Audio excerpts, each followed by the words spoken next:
little update.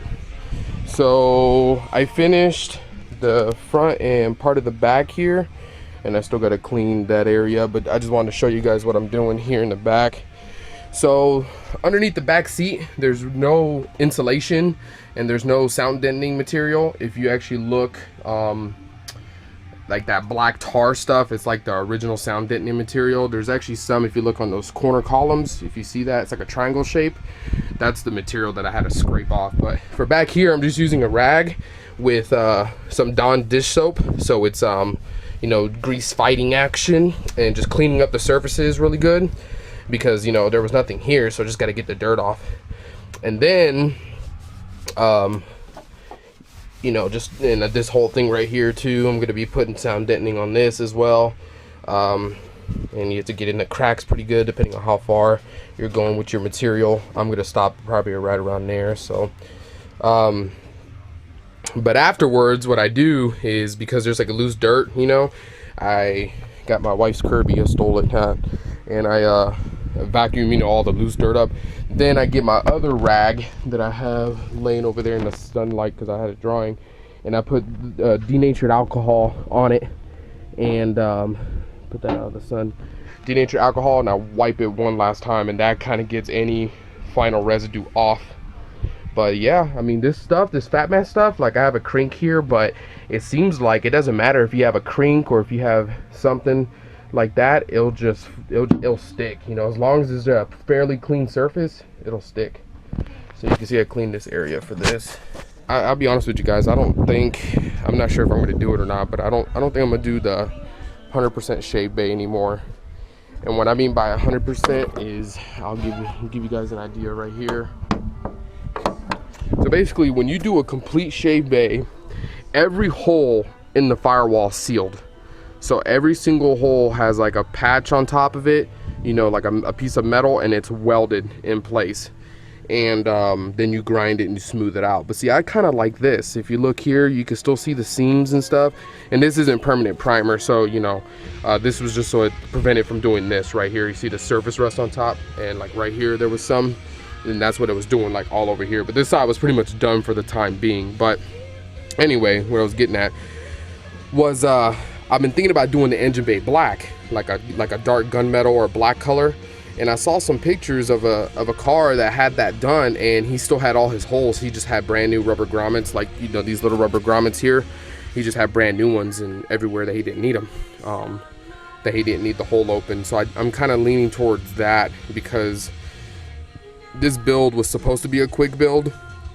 And like a lot of people say, when I started grinding down the bay and cutting and stuff, I was like, oh, you know, this isn't too bad. But when I started looking into the amount of work, like, people are right. You can't shave a bay in a matter of a few months if you want it done right. You need to really, you know, take your time and do everything right. And it's gonna take you, you know, there's some guys on the forums that have been working on shave bays for like 6 months, you know, and I don't have that kind of time for this car. And I'm not trying to make it a badass show car either. My thing is, I wanted to see just straight VR6. I don't really care about the holes if they show a little bit, because a lot of these holes that people shave, I'm using. So this is for your brake booster, and this is for your steering column, this is for your heater core, this is for your AC, and then this one I believe is the clutch cable, this one is your tachometer cable, or whatever that thing is called. Another cable goes through here, not tachometer, I don't know what the fuck I'm talking about. It's another cable here. One of these two is clutch and the other one is the other one.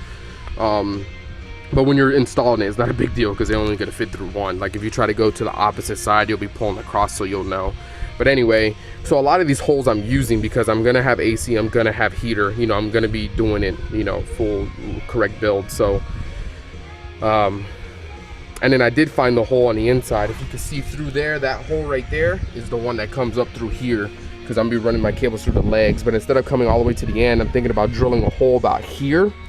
And I saw a guy do this one time, and he didn't have to lengthen his wire harness. He didn't have to like cut it and splice it and make it longer, because he popped out here. And when everything is on, you still can't really see it until he had to come like all the way over and look down, then you can see the wire loom. So like I said, this is just, I want it a little bit cleaner, but it's not like gonna be a straight up show car, you know. This is gonna be a daily driven car. So all right guys, so You see, this is what it's gonna look like when you get it fairly clean. And like if you see here, there's like smears of dirt, is because I'm not doing that part right now. I'm doing it later. But even though there's a little bit here, I don't have to worry about cleaning it with the regular dish soap or water anymore. I'm gonna clean it with the denatured alcohol.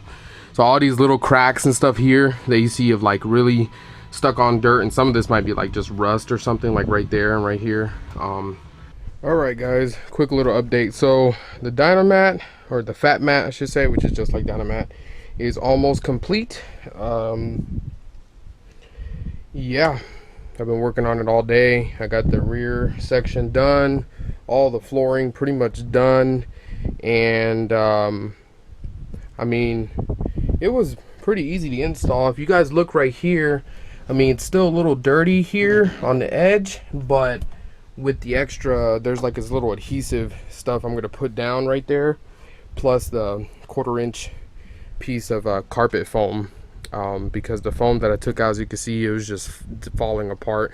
The foam that's on the dash, it's like a 1/4 inch padding, about that thick, give or take. And yeah, it was just, as I was trying to pull it out, even if I was trying to reuse it, it was all freaking just falling apart. Then I stopped right underneath the sorry guys, it's hot and I'm losing my train of thought. It's like 100 degrees right now. But anyway, I stopped right underneath the seat belts, because on the Corrado seats that I'm putting in here, there's 3 things you got to put on here. There's a center mounting bracket that I believe goes somewhere around here, so I might have to cut this piece of Fatmat out. And then there's brackets that go right here on the side, that you got to weld in. And it's because on this particular model of the Jetta, I think all the Mark II Jettas are like this, but I'm not sure, the seats don't actually fold forward, they are stationary. There's these 4 studs right here you can see, and these bolts hold the seat to the back, plus there's these little like hooks that like slide in here and slide in here, so the seat can't move. Well, the Corrado seats pull forward, like they have a little knob, and you can lay them flat, just like the GTI. So I haven't decided how I'm gonna do it, because I don't want to mess up the integrity, but I think some guys have cut this out, because if you think about it, the Golf doesn't have it anyway. So like the Golf doesn't have this whole frame piece, and I don't know, this is what the previous owner did, somebody did that. So but the Golf doesn't have this whole piece here. It just has the backing that the seats actually hook up to these brackets that are right here on both sides, and then that's how it locks in, and I think there's something up here that it kind of rests against. So I'm going to look into that more and see if I do end up deleting this. I'll let you guys know. Like I said, I don't know why they did it like this in the Jetta. If it's because it's a little bit bigger car, needs the extra support or something, I'm not sure.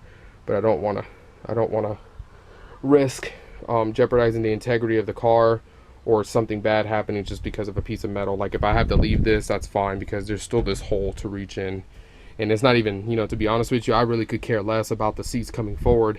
It's more just I want the Corrado leather seats.